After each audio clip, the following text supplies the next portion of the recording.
अस्सलाम वालेकुम। क्या हाल है आप सबका? आई होप आप सब ठीक होंगे। आज हम पढ़ेंगे बिहेवियर के चैप्टर का आखिरी लेक्चर। और बिहेवियर पे हमारे पिछली सीरीज़ ऑफ लेक्चर्स में हमने 2 लेक्चर्स लिए हैं। ये इसका थर्ड और आखिरी लेक्चर है। तो पहले हमने क्या डिस्कस किया पिछले लेक्चर्स में, एक ब्रीफ ओवरव्यू ले लेते हैं।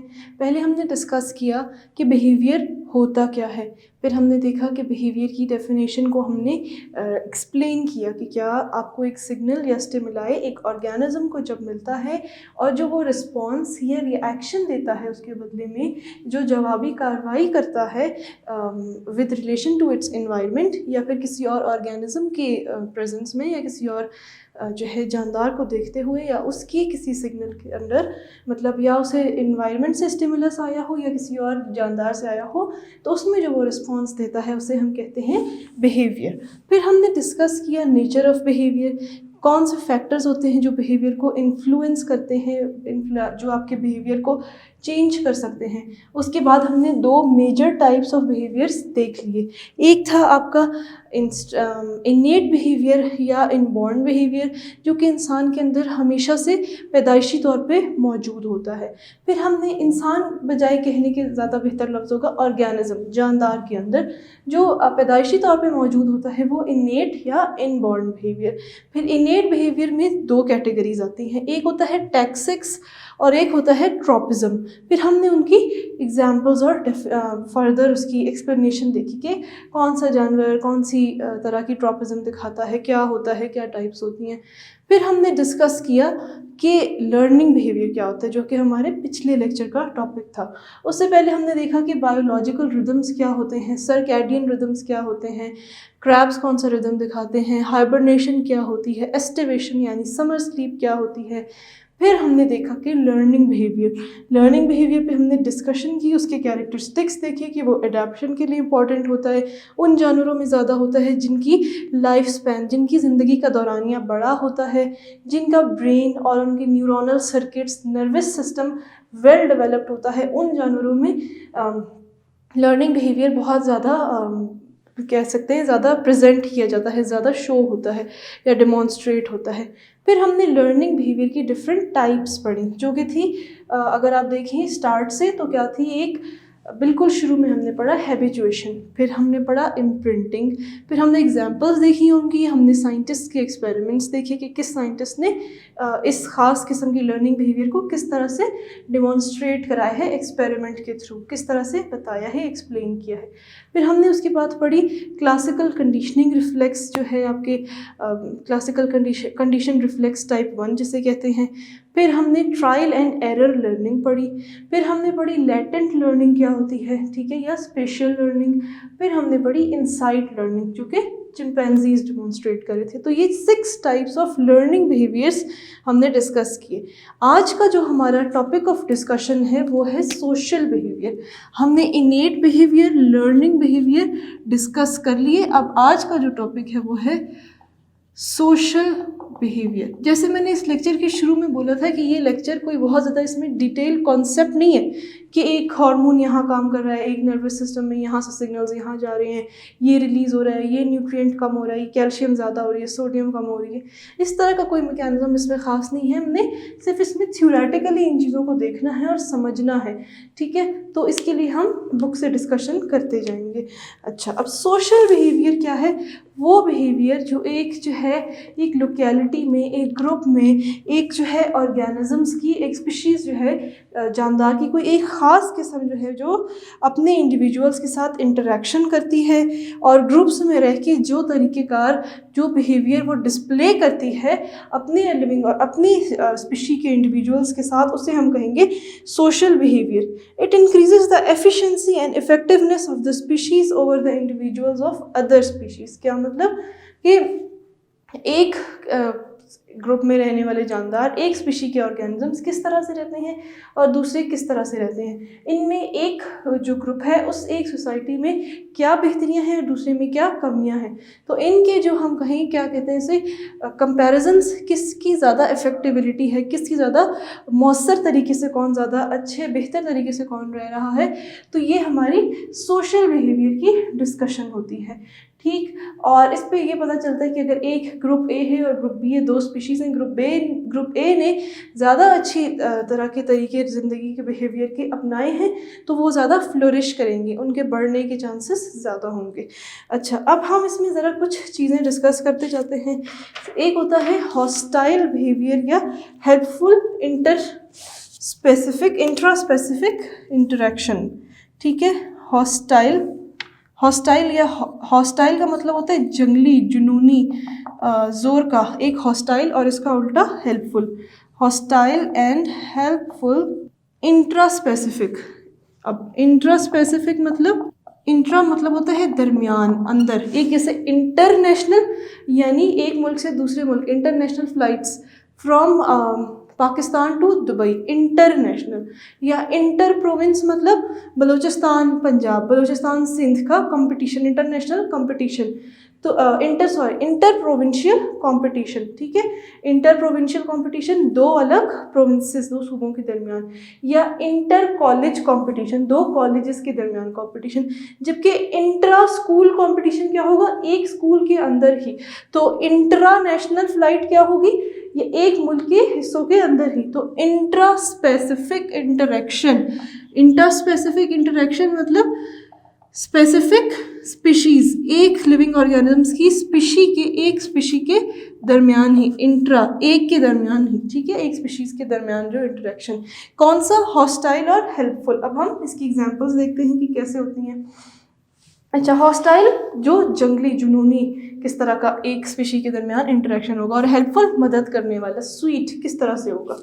Many species of insects such as ants, bees, termites and most vertebrates show a variety of hostile or friendly group behavioral activities associated with number of individuals living together. तो क्या है कि different species जैसे कि कोई मक्खियाँ, चूंटियाँ, termites यानी कि दीमक जिसे कहते हैं, ये इस तरह की जो ऑर्गेनिजम्स होते हैं वो क्या करते हैं, हॉस्टाइल बिहेवियर भी शो करते हैं, यानी जंगली किस्म का, एक दूसरे को नुकसान पहुंचाने वाला और मदद देने वाला भी। अब किस तरह से शो करते हैं, हम इसकी एग्जांपल लेते हैं। इसकी एग्जांपल हो गई बीज। ठीक है, ये बिहेवियर ज़्यादातर कौन शो करते हैं, बीज, आंट्स, टर्माइट्स। अब हम अगर बीज को डिस्कस करें तो बीज किस तरह से, इन द बी हाइव्स, यानी कि बीज जहाँ पे रहती हैं, उस जो गुच्छा होता है या वो जो छत्ता होता है शहद की मक्खियों का, उसे हम बी हाइव कहते हैं। Bee hive. तो बी हाइव में क्या होता है कि जो पुरानी ओल्ड मक्खियाँ होती हैं, ओल्ड वर्कर मक्खियाँ होती हैं, जो अब काम नहीं कर सकती, शहद नहीं बना सकती, तो मक्खियाँ, जो न्यूअर बीज होती हैं, वो क्या करती हैं, हॉस्टाइल बिहेवियर शो करती हैं और उसको जाके किल कर देती हैं। जो काम नहीं आ रही मक्खी उसको मार देती है। तो ये एक इंट्रा स्पेसिफिक, यानी अपनी ही स्पीशी के साथ इंटरेक्ट किया, किस तरह से, हॉस्टाइल, बुरा इंटरेक्ट, जंगली और जंगजू किस्म का, और उसको मार दिया, उस बी को। ठीक है, ओल्ड और वीक वर्कर बी को। और फिर एक हेल्पफुल इंटरेक्शन बीज के दरमियान ही अगर हम देखें तो क्या होता है कि जो क्वीन बी को होती है, अब बीज का हम जब आगे एक टॉपिक पढ़ेंगे अल्ट्रुइज्म, उसमें मैं आपको अच्छे से एक्सप्लेन करूँगी कि बीज में किस तरह से क्वीन बी होती है। फिर उसके नीचे काम करने वाली ड्रोन बीज होती हैं जो कि मेल्स होती हैं, और वर्कर बीज होती हैं जो कि सारे काम कर रही होती हैं। ठीक है, छोटे मोटे। तो ये कैटेगरीज होती हैं, जैसे हम में बादशाह होता है, वज़ीर होते हैं और आवाम होती है, तो बिल्कुल कुछ इसी तरह का इनमें कैटेगरी होती है मक्खियों के अंदर, सल्तनत होती है उनकी पूरी। तो अब क्या होता है कि जो वर्कर बीज हैं और ड्रोन बीज हैं, ये क्या कर रही होती हैं, इन्होंने आपस में डिवीजन ऑफ लेबर की होती है, यानी कि अंडे मैं दूंगी और अंडों की जो है हिफाजत तुम करोगी, और तुम जो है जाओगे खाना लेके आओगे। तो उन्होंने काम आपस में डिवाइड किए होते हैं और एक दूसरे को हेल्प कर रहे होते हैं। ठीक है, तो इस हेल्प करने के फंक्शन को the collection and transmission of honey bee, ये भी काम होते हैं। तो कलेक्ट कौन करेगा शहद को, जो है शहद को फिर प्योरीफाई कौन करेगा, उसकी सफाई कौन करेगा, और जो है अंडे कौन सी बी देगी, और उनको फर्टिलाइज कौन करेगा, तो ये वाले कामों की डिवीजन होती है और एक दूसरे को वो एक साथ कॉम्प्लीमेंट कर रहे होते हैं, हेल्प कर रहे होते हैं। तो इस हेल्पफुल बिहेवियर, इस हेल्पफुल इंट्रास्पेसिफिक, यानी दो स्पीशीज़ के, एक स्पीशी के अंदर ही जो डिफरेंट इंडिविजुअल्स हैं उन्होंने एक दूसरे को मदद की और डिवीजन ऑफ लेबर, काम बांट लिया आपस में, इस तरह से वो इंटरेक्ट कर रही हैं। ये कौन सा इंटरेक्शन, हेल्पफुल। और जब किसी के साथ एग्रेसिव रवैया, किसी के साथ हॉस्टाइल रवैया, मारने वाला, वो क्या था, हॉस्टाइल इंट्रास्पेसिफिक इंटरेक्शन। तो ये हमने एक तरह का सोशल बिहेवियर देखा। अब अगला जो हम देखेंगे वो ये है कि एनिमल सोसाइटीज़ कैसे बनती हैं या एग्रीगेशन कैसे होती है। ठीक है, a group of individuals of same species who interact and influence each other's behavior in different way is called social group और animal society। तो social group क्या होता है या animal society क्या होती है, social group और animal society। अब इसमें क्या होता है कि different individuals, मैं, आप, ये, हम इंडिविजुअल्स हैं। अब एक मक्खियों की अगर सोसाइटी देखी जाए तो डिफरेंट इंडिविजुअल्स हैं, अलग अलग हैं मक्खियाँ, मगर स्पीशीज़ तो उनकी एक ही है। तो वो डिफरेंट इंडिविजुअल्स या ग्रुप ऑफ इंडिविजुअल्स एक स्पीशीज़ के जो एक साथ रहते हैं, आपस में ताल्लुक़ बनाते हैं, इंटरेक्ट करते हैं और एक दूसरे के कामों को इन्फ्लुएंस करते हैं, एक दूसरे पे उनका असरअंदाज होते हैं। ठीक है, तो इस ताल्लुकदारी और एक दूसरे पे असरअंदाज होने को, एक दूसरे के बिहेवियर पे अंदर असरअंदाज होने को और एक साथ रहने को, इस कलेक्शन को हम कहते हैं क्या, सोशल ग्रुप या फिर एनिमल सोसाइटी। ठीक, the key characteristics of a well organised society include cooperation, division of labour among animals of different sexes, age groups और कास्ट्स। ठीक है, अब क्या होता है इनके दरमियान में, एक तो इंटरेक्शन होता है, एक दूसरे से बातचीत होती है और क्या होता है, कोऑपरेट करते हैं एक दूसरे के साथ। अगर एक काम मैंने किया तो एक तुमने किया, और वही बात है कि डिवीजन ऑफ लेबर होती है। जैसे हमने इसमें देखा, क्वीन भी कुछ करती है, ड्रोन भी कुछ करती है, जो वर्कर बीज होती हैं वो कुछ और काम कर रही होती हैं। अब इसकी अगर हम एक और एग्जाम्पल देखें, जो वुल्व्स होते हैं, जो भेड़िए होते हैं, उनकी सोसाइटी को क्या कहते हैं, पैक ऑफ वुल्व्स। तो उनके अंदर भी एक अल्फा मेल होता है, अल्फा वुल्फ होता है जो सबका सरदार भेड़िया होता है, फिर उसके नीचे काम करने वाले ओमेगा वुल्व्स होते हैं। ठीक, तो इसकी एग्जांपल हमने उसमें देखी। फिर अगर हम अपने में देखें तो सोसाइटी में एक चीफ मिनिस्टर होगा, प्राइम मिनिस्टर होता है, इस तरह से डिविजन्स होती हैं। या फिर एक घर है, जैसे एक घर में बाप जो है वो एक तरह का सरदार होता है और माँ जो है, बाप मिलके काम कर रहे होते हैं, फिर बच्चे जो हैं उनके अंडर आते हैं। तो ये एक सोसाइटी की छोटी एग्जांपल हो गई।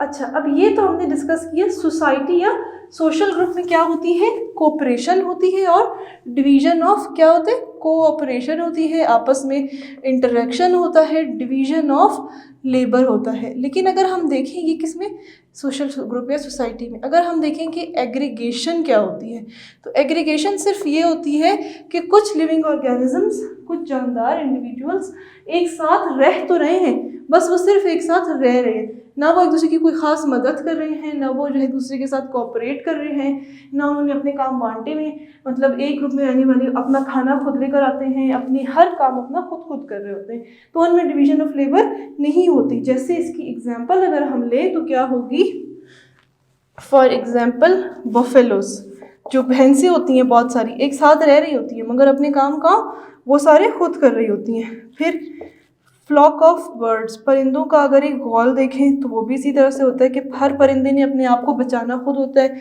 अपना दाना खुद लाना होता है, खुद ढूंढना होता है। जबकि बीज में ऐसा नहीं है, बीज सोसाइटी की तरह रहती हैं और अपने काम को डिवाइड करती हैं। वुल्व्स भी अपने काम को डिवाइड करते हैं। तो वुल्व्स और बीज की एग्जाम्पल सोसाइटी में आ गई, और जो बुफेलोज का ग्रुप है या बर्ड्स का फ्लॉक है ये एग्रीगेट होकर रह तो साथ रही हैं, खड़े साथ हैं, मगर अपने काम और इंटरेक्शन उनकी नहीं है, काम खुद कर रहे हैं। ठीक है, बिहेवियर में उनकी कोई ताल्लुकदारी आपस में नहीं है। अब अगली चीज़ जो हम पढ़ेंगे, अच्छा हमने अभी तक पढ़ा hostile and helpful intraspecific interactions. उसके बाद अभी जो हम पढ़ रहे थे वो क्या था, सोसाइटी या एनिमल ग्रुप्स। ठीक है, एनिमल सोसाइटी और एग्रीगेशन होता क्या है और उसमें फ़र्क क्या होता है। तो एनिमल सोसाइटी और एग्रीगेशन पे हमारी डिस्कशन हुई।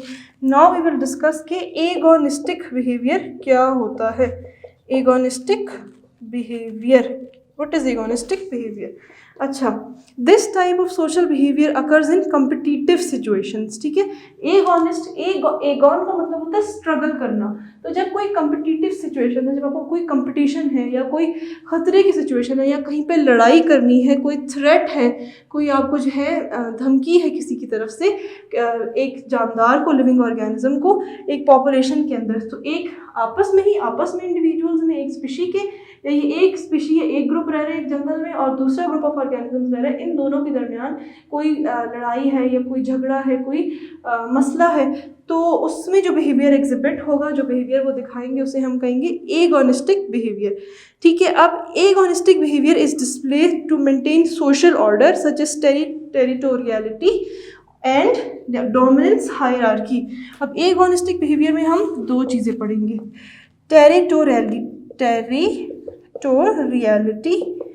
टेरिटरी क्या होती है, किसी की बाउंड्री, किसी की हद, उसे हम क्या कहते हैं, टेरिटरी।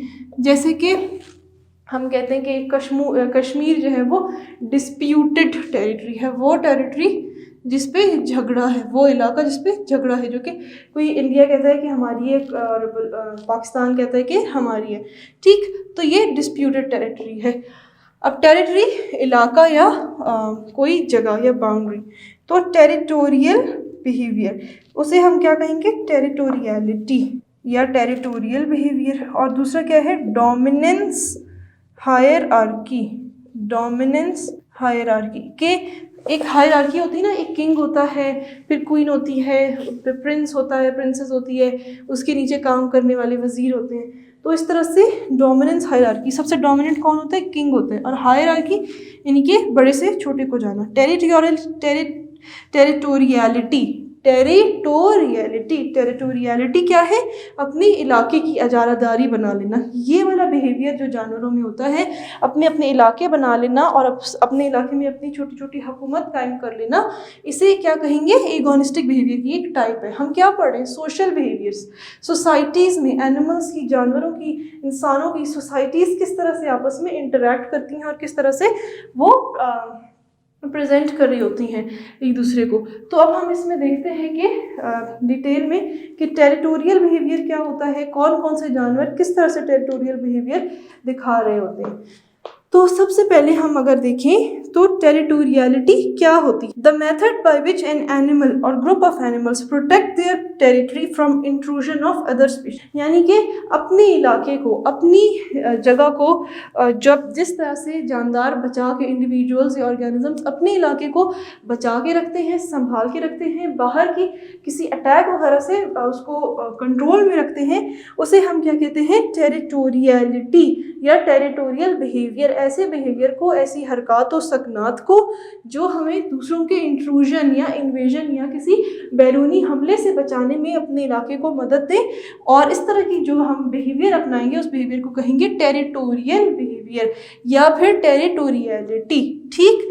अच्छा, टेरिटोरियल बाउंड्रीज में be marked by sounds such as bird songs और scent such as pheromones secreted by the skin glands of any mammals.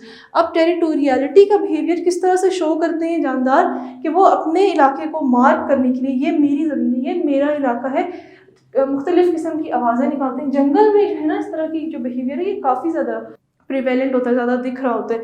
जैसे दरख्त के ऊपर जो है वो परिंदों ने अपना इलाका बना लिया कि दरख्त के ऊपर हमारा इलाका है, दरख्त के नीचे जो है ना स्नेल्स और अर्थवर्म्स वगैरह ने अपना इलाका बना लिया है, एक जगह पे जो है ना लॉइंस ने, चीता शेर ने अपना इलाका, अपने अपने इलाके बनाए होते हैं। तो वो किस तरह से बताते हैं कि ये हमारा इलाका है। चिड़िया अपनी उधर आवाज़ें ज़्यादा निकाल रही होती है बैठ के, ताकि सबको एक सबकॉन्शियसली पता हो कि दरख्त के ऊपर चिड़िया का इलाका है, बर्ड्स का इलाका है, ठीक। या कोई ख़ास किस्म की केमिकल्स रिलीज़ करते हैं, ठीक है, उसे हम कहते हैं फेरोमोन्स। तो फेरोमोन्स केमिकल्स लाइक मैसेंजर्स होते हैं। ये फेरोमोन्स हार्मोन्स जैसे ही एक चीज़ होते हैं, मगर हार्मोन्स बॉडी के अंदर रिलीज़ होते हैं और अपने कामों के लिए इस्तेमाल होते हैं। फेरोमोन्स बॉडी के बाहर रिलीज़ होते हैं और जो है वो किस चीज़ के लिए इस्तेमाल हो सकते हैं, फूड की सर्च के लिए, यानी अपने जो आपका जो शिकार है उसको आपकी तरफ अट्रैक्ट करने के लिए, या फिर जो है अपने ही स्पीशी के अगले इंडिविजुअल को, जैसे फीमेल मेल को अट्रैक्ट करने के लिए या मेल फीमेल को अट्रैक्ट करने के लिए फेरोमोन्स केमिकल्स है, जैसे सेंट या खुशबू वगैरह वो रिलीज़ करेगी। तो ये बॉडी से बाहर रिलीज़ होते हैं, जबकि हार्मोन्स बॉडी के अंदर रिलीज़ होते हैं। होते दोनों क्या है, केमिकल मैसेंजर्स होते हैं, केमिकल्स होते हैं। इसीलिए जब हम क्या पढ़ रहे थे, हार्मोन्स पढ़ रहे थे, तो हमने कहा कि ये केमिकल कोऑर्डिनेशन है, जिसमें हमने एंडोक्राइन ग्लैंड्स और ये सब कुछ पढ़ा था, वो हमने क्या कहा था कि ये केमिकल कोऑर्डिनेशन है। अच्छा, तो हम बात कर रहे थे टेरिटोरियल बिहेवियर पे, और वो किस तरह से साउंड के ज़रिए, अपने एक्शंस के ज़रिए, फेरोमोन्स के ज़रिए और सॉन्ग्स वगैरह के ज़रिए जो है वो ज़ाहिर होता है, डिस्प्ले होता है। ठीक, अब इसमें हम एक एग्जांपल पढ़ते हैं माउंटेन गोरिल्लास की। टेरिटोरियलिटी में हम पढ़ते हैं माउंटेन गोरिल्लास। ठीक है, वो गोरिल्लास जो माउंटेन पे रह रहे होते हैं, वो किस तरह से ये एग्जिबिट करते हैं। अच्छा, अब gorillas are highly social, relatively non territorial and live in groups called troops. ठीक है, कहता है कि उनमें ये चीज़ इतनी ज़्यादा नहीं है कि ये मेरा इलाका है, लेकिन अगर आपने उनको छेड़ दिया, तंग करोगे, तो फिर वो अपनी इलाकाबाजी पे आना शुरू हो जाते हैं। अब जो गोरिल्लास हैं, खासतौर पे जो माउंटेन पे रहने वाले गोरिल्लास हैं, वो क्या होते हैं कि वो सोशल होते हैं, यानी लोगों से बाकी जानदारों को तंग नहीं करते, उनके साथ फ्रेंडली होते हैं और अच्छे, मतलब ऑर्डर से, तमीज़ से रहने वाले जानवर होते हैं। लेकिन इनके अंदर क्या होता है, एक इनका जो सरदार होता है, जो गोरिल्लास का सरदार होता है, वो होता है सिल्वर बैक, उसको कहते हैं सिल्वर बैक। वो सबसे स्ट्रॉन्ग होता है एक अपने इलाके में। जो ये अपनी सोसाइटी बनाते हैं या जिस अपने ग्रुप में रह रहे होते हैं माउंटेन गोरिल्लास, उसे क्या कहते हैं, ट्रूप। तो जो ट्रूप का हेड होता है वो होता है सिल्वर बैक गोरिल्ला। ठीक है, तो सारे गोरिल्ला उसके अंडर आ रहे होते हैं, वो डोमिनेंट होता है सबके ऊपर हावी होता है, और उसलिए उसे क्या, exclusive breeding rights with all females, यानी कि उस ट्रूप में जितनी भी बाकी फीमेल्स औरतें होती हैं, यानी कि फीमेल गोरिल्लास होती हैं, उनके साथ उसको ब्रीडिंग राइट्स, जिसको भी वो चूज़ करे वो चूज़ कर सकते हैं, क्योंकि वो उनका सरदार होता है सिल्वर बैक। और फिर ट्रूप्स के अंदर क्या होता है कि जो गोरिल्ला के ट्रूप्स हैं, इनमें जो एडोलेसेंट फीमेल्स हैं, जो अडल्ट हो जाती हैं, फीमेल गोरिल्लास होती हैं, वो किसी और ट्रूप में उनको भेजा जाता है जब वो 8 ईयर्स की हो जाती हैं। 8 साल की उम्र में जो फीमेल गोरिल्लास हैं वो अडल्ट हो जाती हैं और उनको दूसरे ट्रूप में भेज दिया जाता है।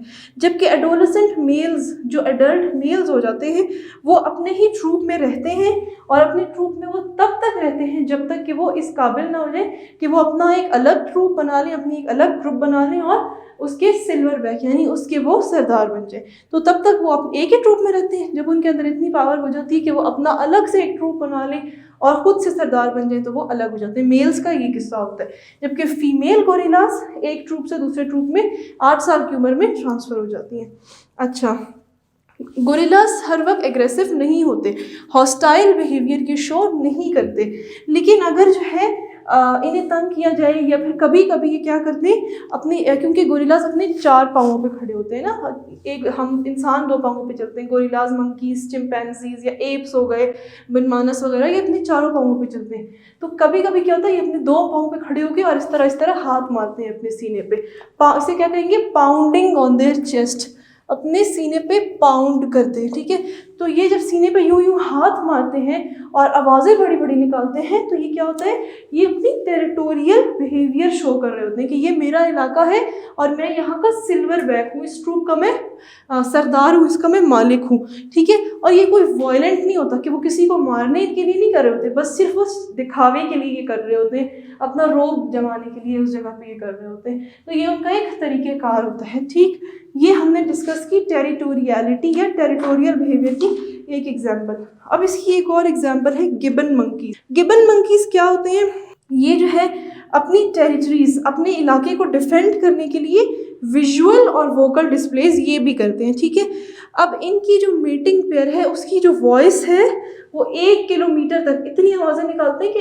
1 किलोमीटर तक इनकी आवाज़ें जाती हैं।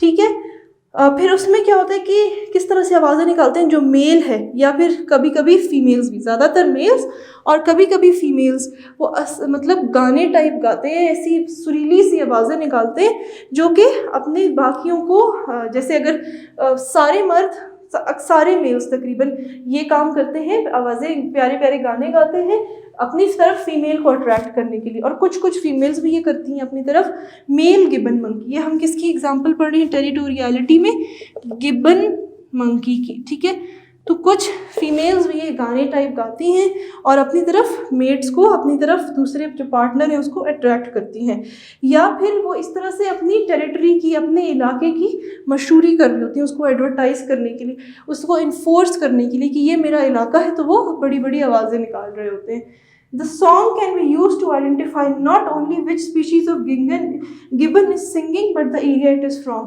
ठीक है।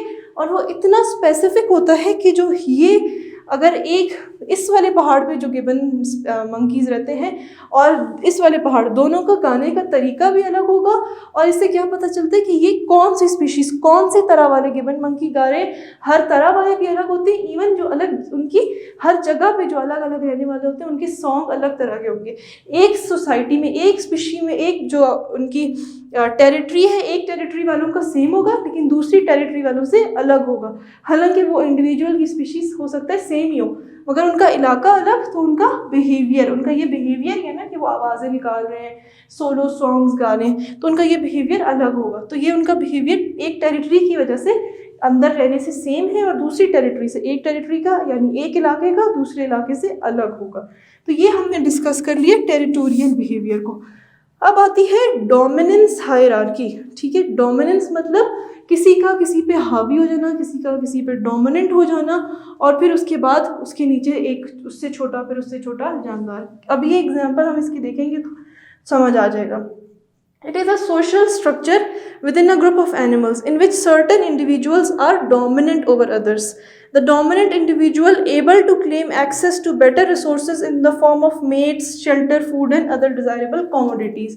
अब इसमें क्या होता है कि डोमिनेंस मैंने बता दिया कि एक दूसरे पे हावी होता है, दूसरा तीसरे पे हावी होता है, फिर उनके नीचे कुछ और ऑर्गेनिजम्स आते हैं। तो जो सबसे हावी होता है, जो डोमिनेंट ऑर्गेनिज्म होता है, उसको पास क्या होता है, उसको बेटर रिसोर्सेज मिल रही होती है, यानी कि खाना वगैरह, और मेट्स, अच्छा उसको पार्टनर मिलता है बच्चे पैदा करने के लिए, अच्छी उसको सोने रहने की जगह मिलती है, और जितनी भी कॉमोडिटीज़ हैं, जितनी भी नेसेसिटीज़, ज़रूरियात उसको अच्छी मिल रही होती हैं, क्योंकि वो डोमिनेंट होता है अपनी हायरार्की में। अच्छा, अब इसकी एक एग्जांपल है पैकिंग ऑर्डर इन चिकन, ठीक है। चिकन के अंदर यानी जो मुर्गियाँ होती हैं इनके अंदर एक पैकिंग ऑर्डर होता है। पैकिंग मतलब, पैक करने का मतलब क्या होता है, पैक का मतलब होता है ऐसे हो जाए नहीं, मुर्गियाँ यूँ यूँ यूँ यूँ यूँ एक दूसरे को ऐसे चोंचे मार रही होती हैं, इस चोंचे मारने को कहते हैं पैक। इस तरह से एक बर्ड है जिसे कहते हैं वुड पैकर, ठीक है। तो वुड पैकर क्या करता है, दरख्त के तने पे बैठ के दरख्त के अंदर अपनी चोंचे मारता है, तो वो पैक कर रहा होता है अपनी चोंच, अपनी बीक को किसी जगह पे टक टक करना, दैट्स कॉल्ड पैकिंग। तो पैकिंग ऑर्डर हैन में क्या होता है कि अब जो है एक जगह पे आपने कुछ हैंस को छोड़ा, उसमें वो मुर्गियाँ जो है एक दूसरे को नोचेंगी, पैक करेंगी, बाइट करेंगी, दूसरे पे अटेम्प्ट्स करेंगी, असॉल्ट करेंगी, दूसरे को मारेंगी। फिर उनमें से जो है एक मुर्गी जो जीत जाएगी, जो सबसे स्ट्रांग होगी, वो मुर्गी क्या होगी, अल्फा हैन होगी उनके अंदर, और उसमें वो पैकिंग ऑर्डर उसका सबसे ज़्यादा होगा, ठीक है। फिर उसके नीचे जो आएंगी वो होंगी बीटा हैन, और बीटा हैंस के नीचे आएंगी, जो उनके अंडर आएंगी वो होंगी बाकी ओमेगा हैंस। अब इसमें जो है जो अल्फा हैन होगी वो सबकी जो है ना क्वीन होगी, उसके लिए सब बाकी हैंस काम करेंगी, उसके अंडर बीटा हैंस होंगे और बीटा हैंस के अंदर ओमेगा हैंस होंगी। इस तरह से उनके अंदर डिवीजन हो जाएगी कि और डोमिनेंट आज हो जाएगी। डोमिनेंस किसकी आएगी, अल्फा हैन की, जो कि पैकिंग ऑर्डर में सबसे मजबूत थी। अब उसको बाकी मुर्गियाँ ना तो जाके चूंचे मारेंगी, ना उसे तंग करेंगी, क्योंकि वो उनमें डोमिनेंट है, वो उनमें जोरावर मुर्गी होगी, जोरावर है। तो इस तरह हमने एक एग्जाम्पल देखी डोमिनेंस हायरार्की की हैंस में। अब हम एक अपना आखिरी टॉपिक की तरफ चलते हैं, जो कि है एल्ट्रुइज्म या एल्ट्रुइस्टिक बिहेवियर। अभी हमने पढ़ा एगोनिस्टिक बिहेवियर की दो टाइप्स, अभी हम क्या पढ़ रहे हैं, एल्ट्रुइस्टिक बिहेवियर। एल्ट्रुइस्टिक बिहेवियर क्या है कि एक स्पीशी के एक इंडिविजुअल का, एक ही स्पीशीज़ है उसके अंदर एक इंडिविजुअल का रिप्रोड्यूस ना करना, खुद को फ़ायदा ना देना और खुद को नुकसान देके, खुद को फ़ायदा ना देके, खुद का अपनी जान पे लड़के दूसरे को फ़ायदा देना, ये क्या कहलाएगा, एल्ट्रुइस्टिक बिहेवियर। यानी अपनी परवाह नहीं करना, अपने ऊपर कुछ नहीं लगाना, लेकिन अपनी ही स्पीशी के दूसरे इंडिविजुअल को फ़ायदा देने को क्या कहेंगे, एल्ट्रुइस्टिक बिहेवियर। तो altruism means acting in the best interest of others rather then in one's own self interest. ठीक है। अब इसकी सबसे बड़ी एग्जांपल क्या थी, हनी बीज की, जो मैंने कहा हम इसे थोड़ा सा डिस्कस करेंगे। अब हनी बीज में क्या होता है, जो फीमेल जो वर्कर बीज होती हैं ना, वो एल्ट्रुइज्म शो करती हैं। ये जो है क्या होती हैं, स्टेराइल होती हैं, यानी इनके पास बच्चे पैदा करने की ताकत नहीं होती। और क्या होती हैं कि ये सारा टाइम काम करती रहती हैं, ठीक है। They are sterile, they spend their lives किसके लिए काम करती रहती हैं, अपने या तो क्वीन बी के लिए या फिर ड्रोन्स के लिए, ठीक है। अब क्वीन बी वो होती है जो मलका जो मक्खी होती है, वो सिर्फ उसका काम क्या होता है, अंडे देना, वो अंडे देती है। फिर ड्रोन बीज जो है वो कुछ अंडों को क्वीन बी ने क्या किया, अंडे दिए, ठीक है। क्वीन बी ने अंडे दिए, एग्स दिए। अब इस एग्स के दो चीज़ें हो सकती हैं, या तो ये एग्स ऐसे ही बड़े हो जाए, जब ये एग्स ऐसे ही बड़े हो जाएंगे तो जो बी बनेगी वो ड्रोन बी, ठीक है। ड्रोन बी क्या होती है, मेल होती है और हैप्लॉइड होती है, क्योंकि इसकी फर्टिलाइजेशन नहीं हुई होती, ठीक है। अच्छा, अब क्या है कि अगर ये ड्रोन बी मेल बीस क्वीन बी के अंडों के ऊपर स्पर्म डालें और उसको फर्टिलाइज कर दें, तो जो बी बनेगी वो क्वीन बी बनेगी। क्वीन बी की प्रोडक्शन इस तरह से होती है। अच्छा, एक होगी क्वीन बीज, दूसरी होगी ड्रोन बीज, और तीसरी होती है वर्कर बीज, ठीक है। वर्कर बी क्या होती है, जो कि क्वीन बी ऐसा हार्मोन रिलीज करती है कि जिसको खा के वर्कर बी के अंदर बच्चे पैदा करने की, एग देने की सलाहियत ख़त्म हो जाती है। वो बस सारी ज़िंदगी इन एग्स की हिफाजत करती है, इनका ख्याल करती है, क्वीन बी का ख्याल करती है और इन ड्रोन के अंडर काम करती रहती है। मतलब उसकी अपनी कोई हैसियत नहीं होती, उसकी अपनी कोई ज़िंदगी नहीं होती, बस वो दूसरों की खातिर जी रही होती है, दूसरों को मदद दे रही होती है। तो वो क्या होती है, एल्ट्रुइस्टिक बिहेवियर शो कर रही होती है, जो वर्कर बी होती है, ठीक है। ना वो बच्चे पैदा कर सकती है, ना वो ऑफस्प्रिंग्स प्रोड्यूस कर सकती है, ना वो मेट कर सकती है, मतलब वो स्टेराइल होती है, बस वो सिर्फ काम करती रहती है, प्रोटेक्शन करती रहती है, ठीक है। और क्वीन बी को फर्दर हेल्प करती है, ये जो क्वीन बी है, इस क्वीन बी को फर्दर वर्कर बी हेल्प करेगी कि इसकी खुराक सही रहे, ये ठीक रहे, ताकि ये और बच्चे प्रोड्यूस करे, ठीक है। और बाकी ये न्यू वर्कर्स, ड्रोन्स और क्वींस की प्रोडक्शन में ये हेल्प करती है। अब ये तो क्वीन बी थी ना, और क्वीन बी ने जो है एग्स देती है, उसके एग्स अगर वो फर्टिलाइज ना हो तो ड्रोन बी बनेंगे, और अगर कोई और ड्रोन बी, ठीक है, कोई और मर्द, कोई और मेल्स को आके एग्स को फर्टिलाइज कर दे, तो फर्दर जो बनेंगी वो क्वीन बीज होंगी, और वो क्या होती हैं, डिप्लॉयड होंगी, ठीक है। उन डिप्लॉयड मतलब जिनके पास 2 set of genetic material. Genes वाला चैप्टर जब हम पढ़ेंगे तो उसमें डिस्कस करेंगे। बाकी आपने 9th-10th में मियोसिस माइटोसिस में ये पढ़ा होगा कि हैप्लॉइड हाफ जेनेटिक मटीरियल और डिप्लॉइड डबल जेनेटिक मटीरियल। तो जब ये क्वीन बीज ने एग्स दिए और ड्रोन बीज ने आके उनको फर्टिलाइज कर दिया, तो बनेंगी क्वीन बीज। अब बन गई है बहुत सारी क्वीन बीज, तो इन क्वीन बी के दरमियान कंपटीशन होगा, और जो क्वीन बी जीत जाएगी वो नई क्वीन होगी, वो नई मलका होगी, और बाकी क्वींस को या तो मार दिया जाएगा या फिर जो है उनका कोई किरदार नहीं होगा। अब क्वीन नई मलका इस तरह से सिलेक्ट होती है। तो ये हो गई एल्ट्रुइस्टिक बिहेवियर की एग्जाम्पल, जिसमें जो है एल्ट्रुइज्म कौन शो करा था, वर्कर बी, और मतलब वो कोई उसकी ज़िंदगी नहीं थी, बस सिर्फ वो दूसरों के लिए काम कर रही थी। तो दूसरों के लिए काम करना और ख़ुद को मतलब बिल्कुल सर्व कर देना, दूसरों के इंटरेस्ट में काम करना और अपने सेल्फिश ना होना, अपने इंटरेस्ट में काम ना करना, एल्ट्रुइज्म कहलाता है या एल्ट्रुइस्टिक बिहेवियर कहलाता है। तो आज हमारी डिस्कशन थी सोशल बिहेवियर के ऊपर, जिसमें हमने पढ़ा hostile and helpful, intraspecific interactions. Hostile क्या है, एग्रेसिव, उसमें मार देने वाला, हेल्पफुल मदद करने वाला।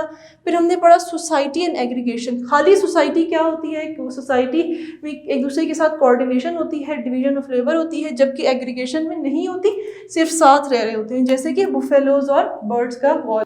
फिर हमने एगोनिस्टिक बिहेवियर देखा, यानी कि जो कोई लड़ाई के वक्त या कॉम्बैट के वक्त या अपनी जोरी दिखाने के लिए जो आप बिहेवियर करते हैं, दैट इज़ एगोनिस्टिक बिहेवियर। फिर इसकी 2 टाइप्स थी, टेरिटोरियलिटी एंड डोमिनेंस हायरार्की। इसकी हमने अच्छी खासी डिटेल डिस्कशन की। टेरिटोरियलिटी में हमने देखा माउंटेन गोरिल्लाज और गिबन मंकीज़ की एग्जाम्पल को डिस्कस किया। सिल्वर पैक क्या होता है, कौन किसका अल्फ़ा होता है, वो डिस्कस किया। फिर डोमिनेंस हायरार्की में हमने क्या किया, पैकिंग ऑर्डर ऑफ हैन को डिस्कस किया कि किस तरह से कौन सी हैन क्या होती है। फिर अल्फ़ा हैन कौन सी बनती है, उसको कोई तंग नहीं करता, उसकी सारी मर्जी होती है, बादशाह होती है। तो अल्फ़ा बीटा और ओमेगा हैन्स होती हैं एक जगह पे मुर्गियों के एक ग्रुप में। फिर हमने आखिरी में देखा एल्ट्रुइस्टिक बिहेवियर। एल्ट्रुइस्टिक बिहेवियर कौन शो करता है, क्या होता है, वर्कर बीज शो कर रही होती है। फिर हमने देखा कि क्वीन रोल और वर्कर बी में किस तरह से उनकी डिवीजन होती है, कौन क्या काम करता है। तो यहाँ पे हमारी सोशल बिहेवियर की सारी डिस्कशन ख़त्म हुई, बिहेवियर का चैप्टर ख़त्म हुआ। और हम आई थिंक आपको समझ आ गया होगा किस तरह से 3 मेजर कैटेगरीज में, इनेट बिहेवियर, लर्निंग बिहेवियर और सोशल बिहेवियर में हमने बिहेवियर को डिवाइड किया होता है। फिर उन भी फर्दर टाइप्स होती हैं जिनको हमने डिटेल में डिस्कस किया, एग्जांपल्स, एक्सपेरिमेंट सबको डिस्कस किया। तो आई होप आपको समझ आ गया होगा। कोई भी क्वेश्चंस हो उनको ज़रूर खोज लगाने की कोशिश करें, खुद से सवाल करें, टीचर्स से सवाल करें, उनके जवाब ढूंढने की कोशिश करें ताकि आपके कॉन्सेप्ट्स क्लियर हों। अपने कॉन्सेप्ट, अपने जो दिमाग में मैकेनिज़म्स हैं कि कोई चीज़ कैसे काम करती है, क्यों करती है, उसको क्लियर किया करें। ठीक है, तो अपना ख्याल रखिएगा और इंशाल्लाह नेक्स्ट लेक्चर में मिलते हैं। अल्लाह हाफ़िज़।